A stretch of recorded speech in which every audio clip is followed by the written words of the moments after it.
What point were you like, so you feel the feeling? I mean, I talk like it's like the entrepreneur feeling. You feel the hunger. You're like, wait a second. Yeah. You know, I eat what I kill.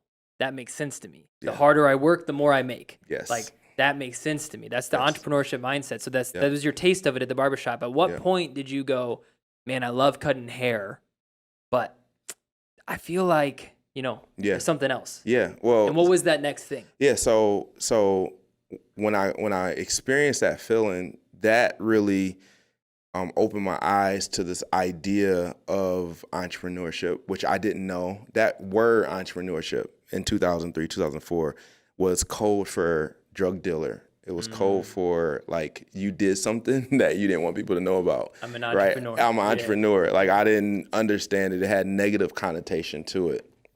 What I did know was there was something to working for myself, right? And so my path became my challenge became how do I maximize this opportunity and then take it to the next level, which the next level in that environment was becoming a barbershop owner. And so I started to explore the idea. I looked for places to like open my own place. And then the stars they started to align a little bit. And the owner of the shop at the time was considering stepping away. She was considering taking a back seat, going to another place, because she didn't like managing all these different personalities in her shop. Collecting booth rent in Detroit is not an easy thing. Nope, it's not. So I literally just presented a proposal to her. Like, you know what if I partner with you?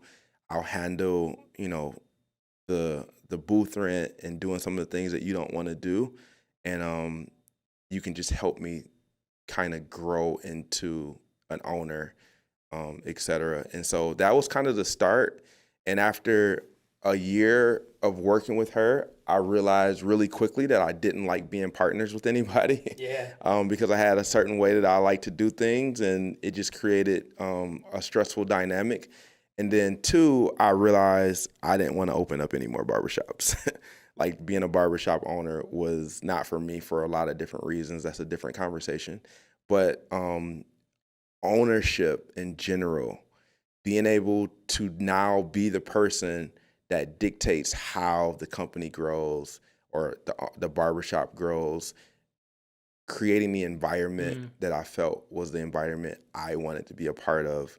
All those things became super interesting. And then I'm also in this major like self-discovery mode. I'm reading books. I'm understanding philosophies.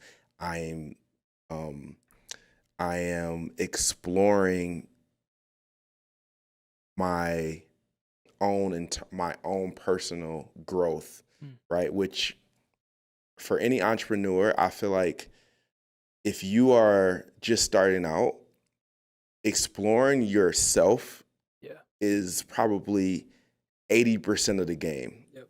Right? Like the physical things you have to do for the actual business and the space that you're in is important, but it's like 20%. It's like when they talk about a professional basketball player. Everybody's good.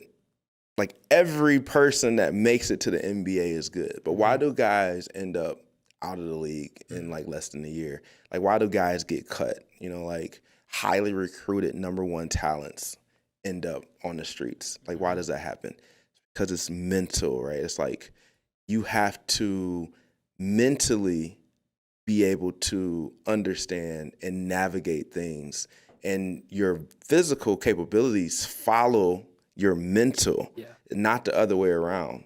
So I feel like it's important to develop a mental capacity, and the only way to develop that is through research and through listening and reading and talking and mentorships and coaching. And if you can build a foundation that can handle what comes next, then your growth and your trajectory is going to continue to go up.